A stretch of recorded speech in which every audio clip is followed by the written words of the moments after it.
안녕하세요. 홍프로 스포츠입니다. 적중하신 가족방분들 모두 축하드립니다. 홍프로 가족방에서 모든 경기, 언오버 및 핸디캡, 최종 조합 공유해드리고 있습니다. 적중률 높은 홍프로 가족방은 고정 댓글에 있는 링크로 문의해 주시기 바랍니다.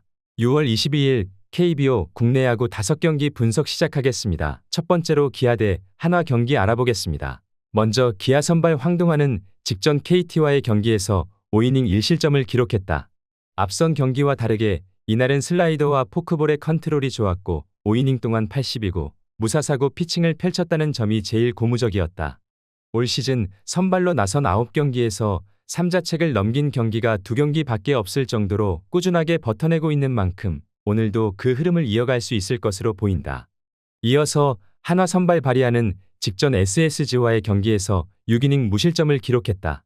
앞선 경기 QS를 기록하면서 경쟁력을 입증했는데 이날은 8개의 탈삼진을 잡아내는 등 내용이 더 좋은 모습을 보였다. 패스트볼의 구위가 상당했고 각 조절이 가능한 2가지 슬라이더에 상대 타자들은 알고도 건들지 못하기도 했다. 강점이 확실한 선수이고 오늘 기아 타선의 낯선 투수이기도 한 만큼 호투를 예상해본다. 황동화가 버텨내는 피칭을 펼칠 가능성은 높아 보이는 상황이다. 그러나 바리아의 최근 폼을 본다면 선발 경쟁에서는 한화가 우위를 점할 것으로 보인다. 또한 기아는 양현종의 엔트리 말소로 임기영이 대체 선발로 나설 것으로 보이는 만큼 불펜을 아껴야 하는 상황이다. 한화 타선이 이번 주 타력은 아쉬운 부분이지만 지난주 타격의 저력을 보인 만큼 오늘 반등을 기대해 볼 만할 것이다. 한화 승리를 추천합니다. 두 번째로 LG 대 KT 경기 알아보겠습니다. 먼저 LG 선발 임창규는 직전 SSG와의 경기에서 7이닝 2실점을 기록했다.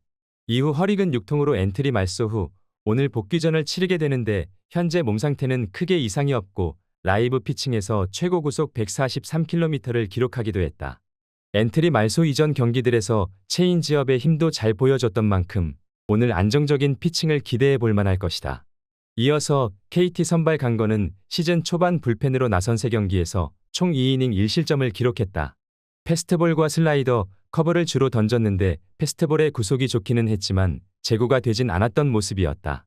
이후 퓨처스에서 18경기에 나서 3승 2패의 성적을 기록했고 최근 2경기에서 5이닝 3실점과 6이닝 1실점으로 좋은 모습을 보여줬었다.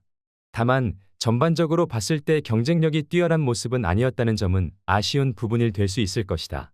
오늘 선발 경쟁은 강건보다는 임창규가 유리해 보이는 게 사실이다. 어제 LG가 많은 불펜을 소모하긴 했지만 적절한 운영으로 결장할 것으로 보이는 자원은 없다. 다만 KT는 김민과 박영현이 투구수 문제로 휴식을 취할 것으로 예상된다. 오늘 KT의 불펜이 약점을 노출할 가능성이 높아 보인다. 또한 어제 LG 타선이 상대적으로 밀리는 모습이 아니었다는 점도 감안해야 할 것이다. LG 승리를 추천합니다. 영상은 잘 보고 계신가요? 핸디, 언오버 및 최종 조합 공유받아 보실 수 있는 가족방 입장 방법 알려드리겠습니다. 첫 번째로 영상 하단에 댓글을 클릭해 주세요. 두 번째로 댓글에 링크를 클릭해 주세요. 마지막으로 채팅 참여하기 후 메시지 주시고 답장 기다려 주시면 됩니다. 나가기 하시면 가족방 입장 시켜드릴 수 없습니다. 언제든 편하게 문의 주시기 바랍니다. 세 번째로 키움 대 롯데 경기 알아보겠습니다. 먼저 키움 선발 하영민은 직전 두산과의 경기에서 7이닝 2실점을 기록했다. 제구가 좋았고 패스트볼과 슬라이더, 포크볼과 커브의 힘을 바탕으로 준수한 피칭을 선보였다. 또한 7이닝 동안 85구만을 던지며 투구수 관리가 잘 되었다는 점도 긍정적으로 볼만했다. 한 차례 휴식 이후 안정적인 흐름을 이어가고 있기에 오늘도 저실점 피칭을 기대해 볼 만할 것이다. 이어서 롯데 선발 윌커스는 올 시즌 9위와 제구 강점을 문제없이 선보이고 있고 현재까지 8경기 연속 QS 피칭을 기록하고 있다. 꾸준함을 선보이고 있고 올 시즌 키움 타선을 처음 상대하는 만큼 낯설다는 점도 강점으로 작용할 수 있을 것으로 보이는 상황이다. 오늘 경기 양팀 선발 모두 안정적인 피칭을 기대해 볼 만한 투수들이다. 양팀의 불펜 운영 또한 전혀 문제가 없는 상황으로 예상된다. 그렇다면 타선의 힘이 중요할 것으로 보이는데 물론 키움 타선도 3경기 연속 2자릿수 안타를 때려내고 있기는 하지만 롯데도 앞선 2경기 모두 2자릿수 안타를 때려냈었고 앞선 경기까지 8경기 연속 홈런포를 가동 중인 상황이다. 이 차이가 승부를 가를 수 있을 것이다. 롯데 승리를 추천합니다.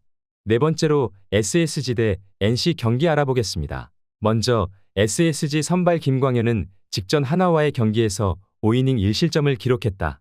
한 차례 휴식 후 복귀해 2경기 연속 저실점 피칭을 펼쳐주고 있다. 볼넷이 적지 않은 느낌은 있지만 패스트볼과 슬라이더의 힘이 좋고 이날은 커브의 효과도 준수한 모습이었다. 또한 오늘 경기 6일간의 휴식을 취하고 등판하는 만큼 안정적인 피칭을 펼쳐줄 수 있을 것으로 예상된다.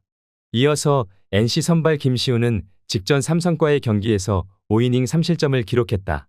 시즌 초반 슬라이더와 포크볼의 힘을 바탕으로 안정적인 피칭을 펼쳐주는가 했지만 최근 경기들에서 퐁당퐁당 흐름을 만들어내고 있다. 본인의 강점을 뚜렷하게 드러내지 못하고 있어 오늘 호투를 장담하기엔 어려움이 따르는 게 사실이다. 오늘 SSG 불펜에 조병현이 휴식을 취한다는 점은 아쉽긴 하지만 NC도 어제 이용찬이 고전을 면치 못했고 임정호가 휴식을 취할 것으로 보이는 만큼 오늘 SSG가 마운드 경쟁에서 밀리지는 않을 것으로 예상된다. 어제 SSG 타선이 NC 타선에 밀리는 모습은 아니었고 어제 휴식을 취했던 최지훈과 박성환이 선발로 복귀할 것이라는 점도 더해봐야 하는 상황이다. SSG 승리를 추천합니다. 영상은 잘 보고 계신가요? 핸디, 언오버 및 최종 조합 공유받아 보실 수 있는 가족방 입장 방법 알려드리겠습니다. 첫 번째로 영상 하단에 댓글을 클릭해 주세요. 두 번째로 댓글에 링크를 클릭해 주세요. 마지막으로 채팅 참여하기 후 메시지 주시고 답장 기다려 주시면 됩니다. 나가기 하시면 가족방 입장 시켜드릴 수 없습니다. 언제든 편하게 문의 주시기 바랍니다. 다섯 번째로 삼성 대 두산 경기 알아보겠습니다. 먼저 삼성 선발 레이스는 직접 NC와의 경기에서 6이닝 2실점을 기록했다. 포심과 슬라이더, 체인지업에 상당히 좋았고 제구도 준수의 7개의 탈삼진을 잡아내는 저력을 선보였다. 올 시즌 기복이 아예 없진 않았지만 잘 던지는 날이 더 많았고 지난 상대전에서도 저실점 피칭을 펼쳐준 만큼 오늘 안정적인 피칭을 기대해 볼 만할 것이다. 이어서 두산 선발 김동주는 직전 키움과의 경기에서 5이닝 1실점을 기록했다. 패스트볼과 슬라이더, 포크볼의 제구가 상당히 잘 되었고 이에 무사사구 피칭을 펼쳤다. 또한 5이닝 동안 69구만을 던지며 투구수 관리까지 잘 되었다는 점도 긍정적으로 볼만했다. 물론 지난 시즌과 올 시즌 초반 기복이 뚜렷한 모습을 드러냈다는 점은 불안 요소긴 하지만 지난 시즌 삼성과의 맞대결들에서 모두 저실점 피칭을 펼쳐줬었다는 점을 감안해 봐야 할 것으로 보인다. 양팀 선발 모두 최근 경기들에서 안정적인 피칭을 잘 보여주고 있기에 오늘 경기도 준수한 피칭을 펼쳐줄 것으로 예상해 볼 만할 것이다. 그러나 김동주의 구위가 강하지 않은 만큼 최근 타격 페이스가 좋은 삼성 타선이 충분히 공략할 가능성이 높아 보이는 게 사실이다. 또한 오늘 삼성 필승 불펜 운영에 전혀 문제가 없다는 점도 더해봐야 하는 매치업으로 보인다. 삼성 승리를 추천합니다.